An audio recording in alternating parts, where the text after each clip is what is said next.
Meeting में पहला और बड़ा फैसला किया वो 3 करोड़ घर बनाने वाला फैसला है। मोदी 3.0 का फर्स्ट शो आखिरकार कैसा रहा, इस स्पेशल रिपोर्ट में आप देखिए क्या कुछ रहा।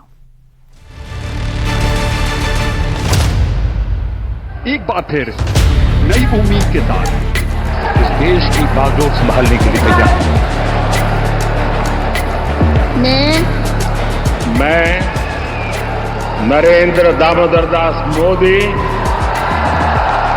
ईश्वर की शपथ लेता हूं कि संघ के प्रधानमंत्री के रूप में अपने कर्तव्यों का श्रद्धापूर्वक और शुद्ध अंतःकरण से निर्वहन करूंगा।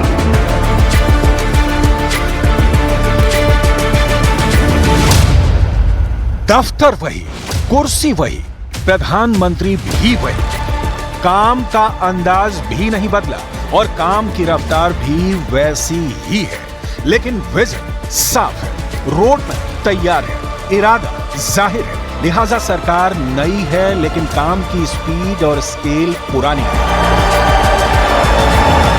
शपथ लेने के बाद PM Modi full action mode में हैं। तीसरी पारी में कार्यकाल संभालते ही प्रधानमंत्री नरेंद्र मोदी ने कामकाज का ट्रेलर पेश कर दिया है।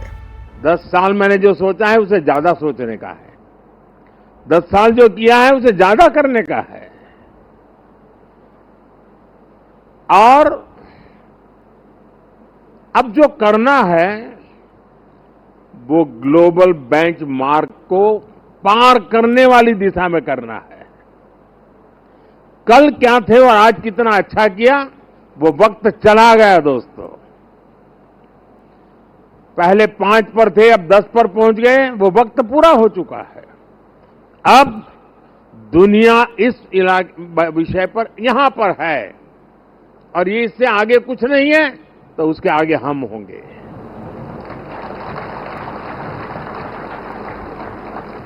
जहां कोई नहीं पहुंचा वहां हमारे देश को हमें पहुंचाना है।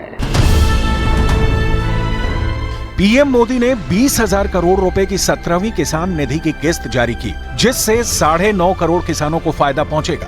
भारत सरकार पीएम किसान सम्मान निधि योजना के तहत हर साल गरीब किसानों को 6,000 रुपए की आर्थिक सहायता देती है। 6,000 रुपए की इस आर्थिक सहायता को सालाना 3 किस्तों के जरिए जारी किया जाता है। हर किस्त में 2,000 रुपए किसानों के बैंक अकाउंट में डीबीटी के माध्यम से भेजे जाते हैं। अभी तक किसानों के खाते में 16 किस्तों का पैसा आ चुका है। पीएम मोदी ने अपने पहले बड़े फैसले पर कहा कि यह हमारी सरकार की किसान हित के प्रति प्रतिबद्धता को दोहराता है। नई सरकार किसानों के हित के लिए काम करती रहेगी। किसान, महिला, आदिवासी, गरीब और युवा, पीएम मोदी के लिए देश में यही जातियां हैं और इन्हीं के प्रति पीएम मोदी बार बार विकास की प्रतिबद्धता दर्शाते हैं। तीसरी पारी में मोदी कैबिनेट का पहला फैसला भी इसी के साथ शुरू हुआ है। पीएम आवास योजना के तहत 3 करोड़ अतिरिक्त घर बनाने का फैसला हुआ है। ग्रामीण और शहरी इलाकों में बनेंगे 3 करोड़ घर। 10 साल में 4 करोड़ 21 लाख घर इस योजना के तहत बनाए जा चुके हैं। नए घर में टॉयलेट, बिजली और एलपीजी गैस कनेक्शन होंगे। मेरे दिल दिमाग में सिवाय 140 करोड़ कोई नहीं, और मेरे लिए 140 करोड़ नागरिक नहीं है। मेरे लिए 140 करोड़ परमात्मा का रूप है। और जब मैं सरकार में बैठ करके कोई निर्णय करता हूं तो मैं सोच रहा हूं कि मैंने आज 140 करोड़ देशवासियों को इस रूप में मैंने पूजा की है और उनके चरणों में मैंने इस योजना के रूप में एक पुष्प चढ़ाया है। उस भाव से मैं काम करता हूं।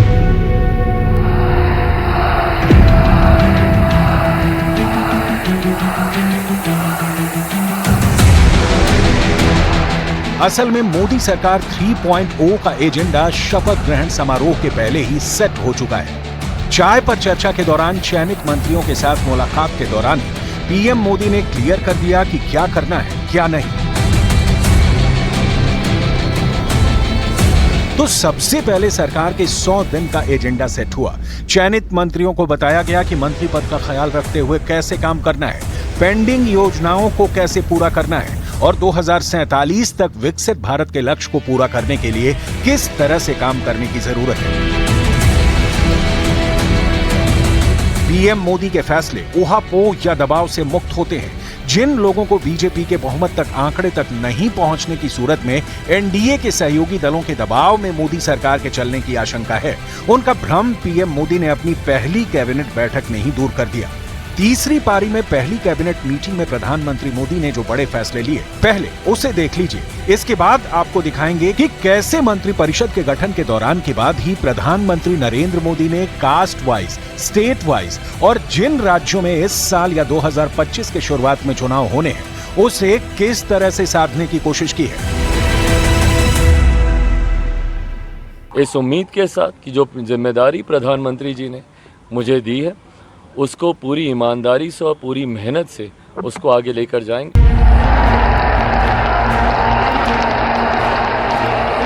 हरियाणा, महाराष्ट्र और झारखंड में इसी साल के अंत तक चुनाव होने हैं। इन 3 राज्यों में बीजेपी की 2 में सरकार है और झारखंड में सत्ता में वापसी के लिए बीजेपी फाइट करती दिख रही है। इन राज्यों में नेताओं को मंत्रिपरिषद में प्रतिनिधित्व देकर मोदी सरकार ने अभी से चुनावी ताल ठोक दिया है। मैं कृष्णपाल ईश्वर की शपथ लेता हूं। हरियाणा से 3 मंत्री बनाए गए हैं। हरियाणा के पूर्व मुख्यमंत्री मनोहर लाल खट्टर, राव इंद्रजीत सिंह और कृष्णपाल गुर्जर।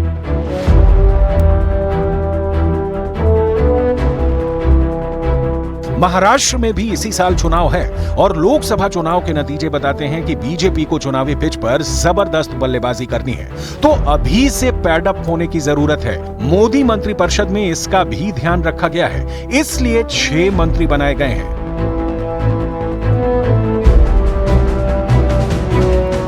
नितिन गडकरी, पीयूष गोयल, आठवले, प्रताप राव गणपत राव जाधव, रक्षा खडसे, मुरलीधर मोहोल।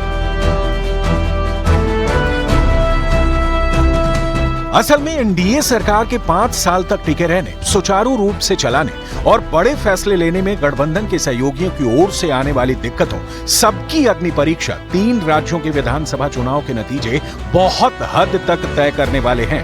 कांग्रेस अभी से सवाल उठा रही है कि नई सरकार में झारखंड से एक भी कैबिनेट मंत्री नहीं बनाया गया। मोदी सरकार 3.0 में झारखंड से 2 मंत्री बनाए गए हैं और दोनों राज्य मंत्री हैं।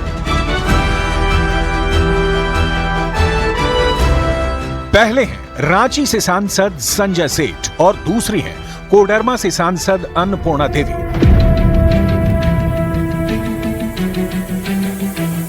नरेंद्र मोदी के पास मुख्यमंत्री रहते या प्रधानमंत्री रहते गठबंधन की सरकार चलाने का अनुभव नहीं है, लेकिन एनडीए में चंद्रबाबू नायडू या नीतीश कुमार या फिर जीतन राम मांझी कोई ऐसा बड़ा चेहरा नहीं दिखता जो प्रधानमंत्री नरेंद्र मोदी के फैसलों की राह में अड़ंगा लगाए।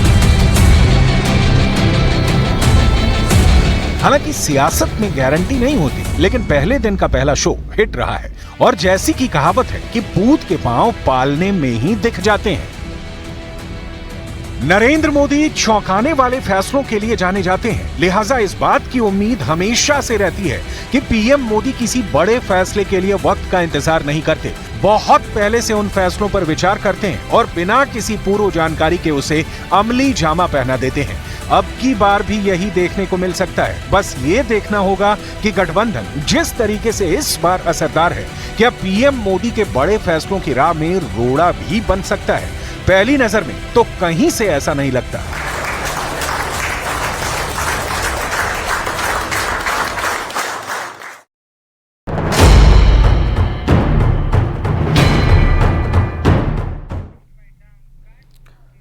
और चलिए अब बात करेंगे आतंकियों की कायराना हरकत की। जी हां, जम्मू के रियासी में जिस तरह से तीर्थयात्रियों को पाकिस्तानी आतंकियों ने निशाना बनाया, उससे यह साबित हो गया कि अब वक्त आ गया है कि एक बार फिर से पाकिस्तान में घुस करके आतंकी कैंपों को तबाह किया जाए। इस बार आतंकियों ने जो कायराना हरकत की, जिसके बाद से पूरे देश से अब बदले की मांग उठने लगी है, सवाल उठने लगे हैं कि इस तरह के कायराना हरकत करने वाले आतंकियों को उनके घर में घुस करके मारा जाए। रिपोर्ट देखिए।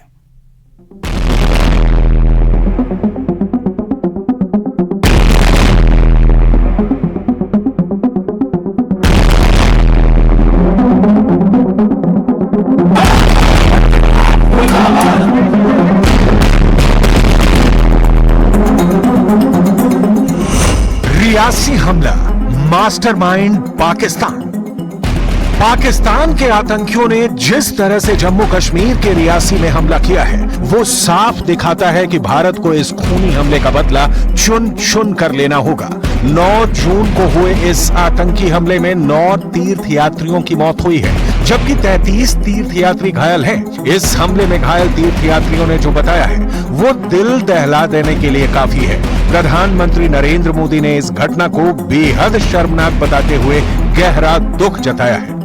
आगे से शायद एक बंदा चला रहा था गोली और सीधे ड्राइवर को लगा था, तो वो उसकी ऑन स्पॉट शायद डेथ हो गई थी। तो फिर लेफ्ट साइड से भी 2 लोग फायर कर रहे थे। जो सर्च टीम्स हैं वो बाहर हैं, कुछ एरियाज को जो हमने नॉमिनेट किए हैं, कुछ escape रूट्स हैं जो हमने आइडेंटिफाई किए हैं, उनको डोमिनेट किया जा रहा है।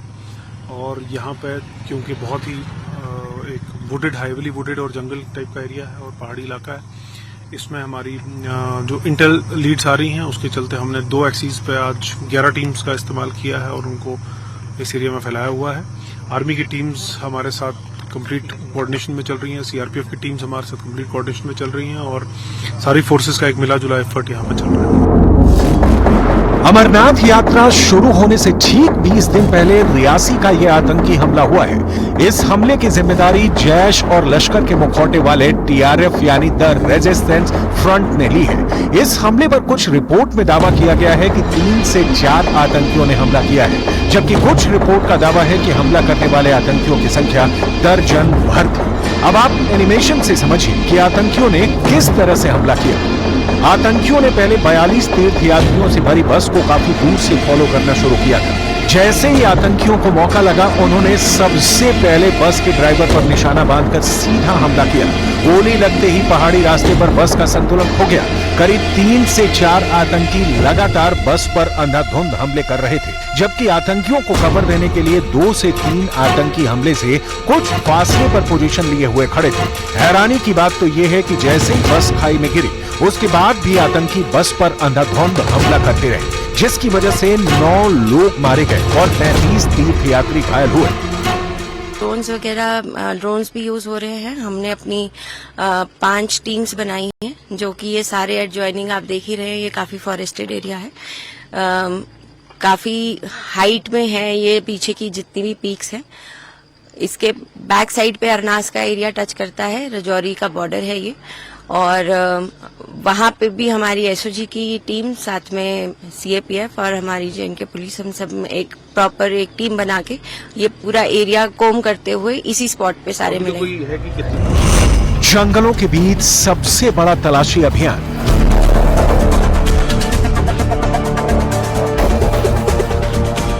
लश्कर के दरिंदों को तलाशने में जुटी टीम।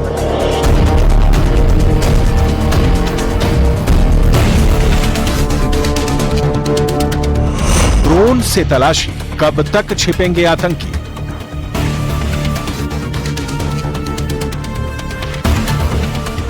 जम्मू कश्मीर के रियासी में जिस जगह पर आतंकियों ने वारदात को अंजाम दिया है, वहां सैकड़ों किलोमीटर के एरिया में विशाल जंगल है और अब इसी जंगल चप्पे को तलाशने के लिए ड्रोन का सहारा लिया जा रहा है।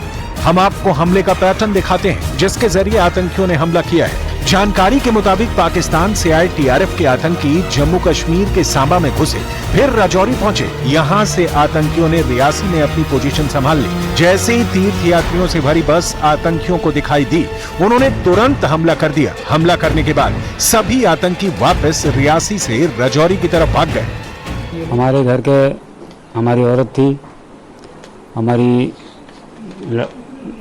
औरत थी और हमारे सारे एक लड़का था और उसकी बहू थी, एक लड़की थी। मेरे परिवार से कोई बातचीत नहीं हो पा रही। मेरे फैमिली से 17 लोग गए थे, जो कि 4 लोग उस हमले में घायल हुए हैं। उनका भी कुछ पता नहीं चल रहा है, लेकिन हॉस्पिटल में है, इतना सुनने में आ रहा है। उनकी भी हालत सीरियस है, चारों की। पूरा मतलब एक परिवार है जो यहाँ से गया हुआ था वहाँ पर माता के दर्शन के लिए। जो भी उन्हें आवश्यक सहयोग की चाहिए वो सभी सहयोग उन्हें मुहैया कराई जा रही है। बाकी जितने 13 लोग हैं वो सभी लोग सुरक्षित हैं। टोटल 17 लोग थे ये लोग। रियासी हमला, मास्टरमाइंड पाकिस्तान। रियासी में हमले के बाद से कोहराम मच गया है। देश भर में पाकिस्तानी आतंकियों से बदला लेने की मांगें उठ रही हैं। जोरदार प्रदर्शन जम्मू के कई इलाकों में हो रहे हैं।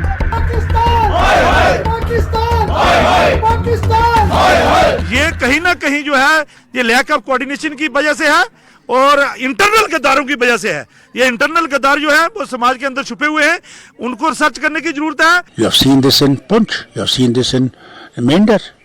It has not died. They're still there. It is not only election. I am afraid. I hope they take care of the Amarnath Yatra, that nothing like this happens. And I'll request every person of the state to see that that yatra goes peacefully. Jammu Kashmir के उपराज्यपाल मनोज सिन्हा ने घायलों से मिलने के बाद साफ कहा कि इस घटना की हर तह तक पहुंचेंगे और आतंकियों को किसी भी कीमत पर बख्शा नहीं जाएगा। जम्मू कश्मीर सरकार ने मृतकों को 10 लाख और घायल को 50,000 रुपए देने का ऐलान किया है। जो लोग भी जिम्मेदार हैं उन्हें बख्शा नहीं जाएगा। एक नापाक कोशिश हुई है कि जम्मू रीजन को भी किसी तरीके से टर्मोइल में लाया जाए और मुझे लगता है कि ये एक नापाक कोशिश है जिसे हर हाल में विफल किया जाएगा। ज्वाइंट ऑपरेशन पुलिस, सीआरपीएफ और आर्मी ने लॉन्च किया हुआ है। जो लोग भी इसके लिए जिम्मेदार हैं उनको निश्चित रूप से दंड मिले उसका प्रयास हो रहा है। इस हमले में एक बच्चे समेत 9 तीर्थयात्रियों की मौत हुई। जरा देखिए आतंकियों का यह हमला क्यों इतना खौफनाक माना जा रहा है। पिछले 10 साल में आम नागरिकों पर यह आतंकियों का अब तक का सबसे बड़ा हमला बताया जा रहा है। यात्रियों से भरी बस JK02 AE 3485 शिवखोड़ी से कटरा लौट रही थी। 42 यात्री बस में सवार थे। सभी यात्रियों को लेकर बस शिवखोड़ी गई थी। आतंकियों ने पौनी और शिवखोड़ी के बीच कंडा त्रयात इलाके में चंडी मोड़ के पास बस पर हमला किया। बस लगभग 200 फीट गहरी खाई में जा गिरी।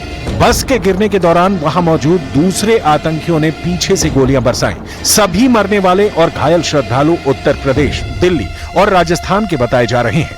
आतंकियों की तलाश में हाईटेक तकनीक के जरिए सुराग तक पहुंचने की कोशिश हो रही है। त्रिनेत्र अल्ट्रा ड्रोन भी इसी तलाशी अभियान में लगाया गया है। एनआईए की टीम घटनास्थल पर पहुंच चुकी है और जांच शुरू हो गई है।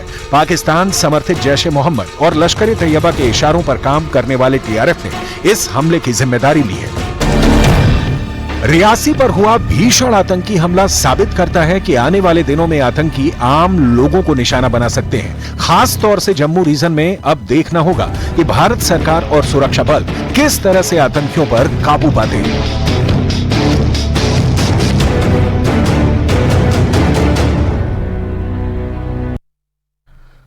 और इसी बीच दिल्ली से बड़ी खबर मिल रही है, जहां पर कल गजेंद्र सिंह शेखावत कार्यभार ग्रहण करेंगे कैबिनेट मंत्री के तौर पर। इस वक्त की ये सबसे बड़ी जानकारी हम आपको बता दें और इस वक्त की बड़ी खबर, गजेंद्र सिंह शेखावत कल सुबह 11 बजे जो है अब वो अपना पदभार ग्रहण करेंगे। संस्कृति और पर्यटन मंत्री के तौर पर पदभार संभालेंगे। आज मोदी सरकार में विभागों का बंटवारा हुआ और इसके बाद अब कल जो है वो पदभार ग्रहण किया जाएगा। कला, संस्कृति और पर्यटन मंत्रालय का पदभार ग्रहण करेंगे गजेंद्र सिंह शेखावत। एक बार फिर से केंद्रीय मंत्री के तौर पर, कैबिनेट मंत्री के तौर पर, इससे पहले उन्होंने शपथ ली और कैबिनेट मंत्री संस्कृति और पर्यटन मंत्रालय का जिम्मा वे कल संभालने वाले हैं। कल सुबह 11 बजे चार्ज लेंगे। तो ये बड़ी जानकारी है इस वक्त की। दिल्ली के शास्त्री भवन में पदभार ग्रहण करेंगे। कमरा नंबर 501 में अपना पदभार ग्रहण करेंगे।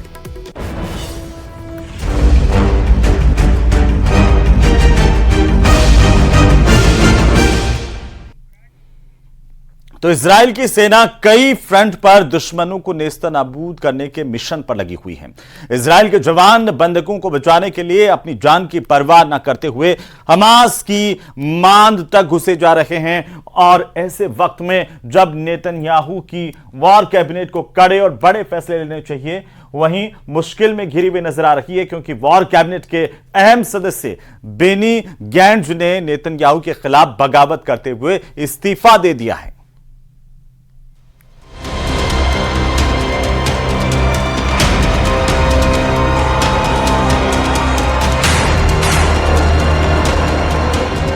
एक और बंदूकें गरज रही हैं। टैंक हमास के ठिकानों को निशाना बना रहे हैं। हमास सीज फायर चिल्ला रहा है। और ऐसे नाजुक वक्त में नेतन्याहू की वॉर कैबिनेट में खेला हो गया है। इजरायल के प्रधानमंत्री बेंजामिन नेतन्याहू बड़ी मुश्किल में घिर चुके हैं, क्योंकि नेतन्याहू की वॉर कैबिनेट में नेतन्याहू के ही भरोसेमंद और उनके दाहिने हाथ माने जाने वाले बेनी गैंट्ज ने बम फोड़ दिया है। ये बम है इस्तीफे का। बेनी गैंट्ज ने वॉर कैबिनेट से अपना इस्तीफा दे दिया है। इस वक्त इजरायल की गली कूचे मोहल्ले में गैंट्ज के इस्तीफे की खबर पर ही लोग बात कर रहे हैं। विदेशी मीडिया की रिपोर्ट के मुताबिक गैंट्ज पीएम नेतन्याहू से बेहद खफा है। गैंट्ज का यह फैसला ऐसे वक्त में आया है जब इजरायल और हमास के बीच चल रही जंग को 8 महीने हो चुके हैं और जंग की वजह से पश्चिम एशिया में हालात नाजुक बने हुए हैं। बेनी के इस्तीफे की पूरी कहानी हम आपको ब्यौरेवार तरीके से बताने वाले हैं, लेकिन उससे पहले देखिए वो आरोप जो इस्तीफे के बाद बेनी गैंट्ज ने नेतन्याहू सरकार पर लगाया।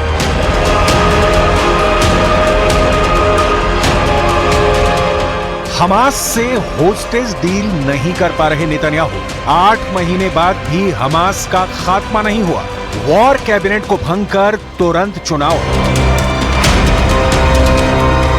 बेनी गैंट्ज ने अपने इस्तीफे का ऐलान करते हुए कहा कि नेतन्याहू की वजह से हम हमास का खात्मा नहीं कर पा रहे हैं, इसलिए इमरजेंसी गवर्नमेंट को भारी मन से लेकिन आत्मविश्वास के साथ छोड़ रहा हूं। बेनी गैंट्ज ने नेतन्याहू पर नफरत को बढ़ावा देने का आरोप लगाया। गैंट्ज ने इजरायल के रक्षा मंत्री योआव गैलेंट से भी अपील करते हुए कहा कि वो वही करें जो सही है।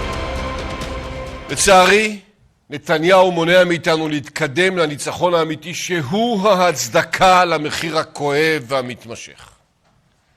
לכן, אנחנו עוזבים היום את ממשלת החירום. בלב כבד, אך בלב שלם. אנחנו מתייצבים היום.